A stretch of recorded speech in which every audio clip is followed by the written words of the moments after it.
من كتاب عظماء في طفولتهم لدكتور محمد المنسي قنديل.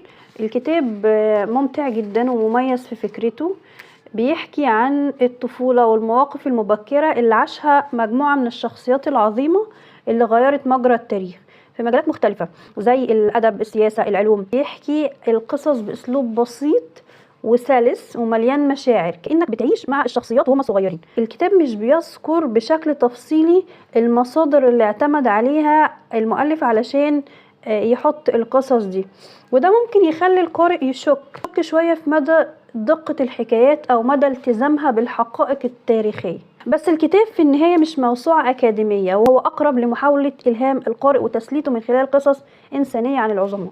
لو بتدوري بقى على حقائق تاريخية مؤكدة فممكن تحتاجي تتحققي من الحكايات دي من مصادر تانية، لكن لو بتدوري على قراءة خفيفة وملهمة فالكتاب ده هيعجبك جدا.